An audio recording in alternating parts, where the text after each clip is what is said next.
Modi cabinet में फेरबदल के बीच अब बड़ी खबर यह निकलकर सामने आई है कि केंद्रीय मंत्रालय का एक अहम जिम्मेदारी संभालने वाले रविशंकर प्रसाद ने भी अपना इस्तीफा सौंप दिया है।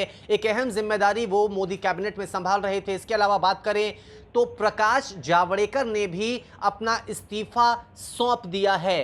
प्रकाश जावड़ेकर की बात करें या फिर रविशंकर प्रसाद की बात करें, दोनों के पास ही एक बड़ी जिम्मेदारी थी। दोनों के पास जो मंत्रालय थे वो काफ़ी इंपॉर्टेंट रहे, लेकिन फिर भी दोनों ने इस्तीफा दे दिया। अब इस इस्तीफे के पीछे आखिरकार वजह क्या है, ये अब तक साफ नहीं हो पाया है। हालांकि अगर बात करें तो इससे पहले कुछ बड़े नेताओं ने अपना इस्तीफा दिया था, जिसमें डॉक्टर हर्षवर्धन का भी नाम शामिल था, जो कि स्वास्थ्य मंत्रालय का जिम्मा संभाल रहे थे। हालांकि हर्षवर्धन की बात करें तो उन्हें लेकर जानकारी ये सामने आई थी कि कोरोना काल में स्वास्थ्य जो सिस्टम, जो हेल्थ सिस्टम है, वो जो जिस तरह से कोलैप्स हुआ था, उसकी वजह से उन्होंने अपना इस्तीफा सौंपा था। लेकिन दूसरी ओर बात करें तो शिक्षा मंत्रालय का जिम्मा संभालने वाले रमेश पोखरियाल निशंक ने अपनी स्वास्थ्य का हवाला देते हुए उन्होंने अपना इस्तीफा सौंपा था।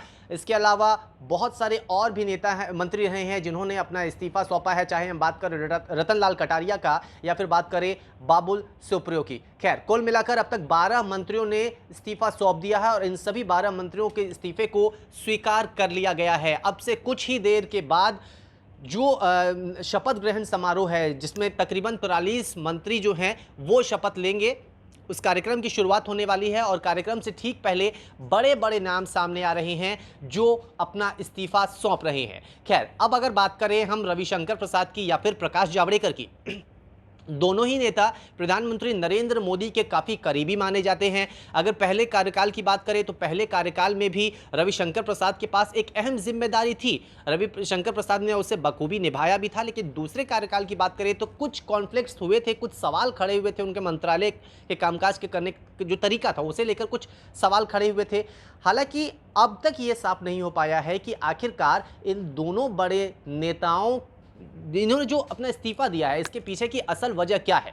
हो सकता है कि आने वाले वक्त में इन दोनों को कोई बड़ी जिम्मेदारी दी जाए या फिर कोई और भी वजह हो सकती है। खैर, अब तक क्लैरिफिकेशन नहीं दिया गया है कि आखिरकार वजह क्या है। अब सवाल यह भी उठता है कि क्या आने वाले दिनों में इन्हें, इनकी पोर्टफोलियो जो है वो उसमें कुछ और बदलाव भी होगा या फिर इन्हें मंत्रिमंडल से, कैबिनेट से बाहर ही रखा जाएगा। कुल मिलाकर बात करें तो आज का दिन काफ़ी हलचल भरा रहा है। बड़े बड़े नेता जो, बड़े बड़े मंत्री जो हैं, उनके इस्तीफे सामने आ रहे हैं। हर्षवर्धन, बाबुल सुप्रियो, रतन लाल कटारिया, इसके अलावा बात करें तो रमेश पोखरियाल निशंक और अब जाकर रविशंकर प्रसाद और प्रकाश जावड़ेकर का भी नाम सामने आया है। कुल मिलाकर अगर बात करें तो अब से बस कुछ ही मिनट बाकी है, जिसके बाद राष्ट्रपति भवन में कार्यक्रम की शुरुआत होने वाली है, जिसमें नए मंत्री शपथ लेंगे। अब इन नए मंत्री में जो नाम निकलकर सामने आ रहे हैं, उनमें ज्योतिरादित्य सिंधिया का नाम कंफर्म है और साथ ही साथ अनुप्रिया पटेल का नाम भी लगभग कंफर्म है। कुल मिलाकर नए चेहरों की एंट्री तो हो रही है, लेकिन पुराने ऐसे दिग्गज नेता जिनके पास जिम्मेदारियां अहम थी, उनमें नाम आता है प्रकाश जावड़ेकर का और साथ ही साथ रविशंकर प्रसाद का। लेकिन अब दोनों कैबिनेट में नहीं हैं, इन दोनों ने अपने अहम पद से इस्तीफा दे दिया है।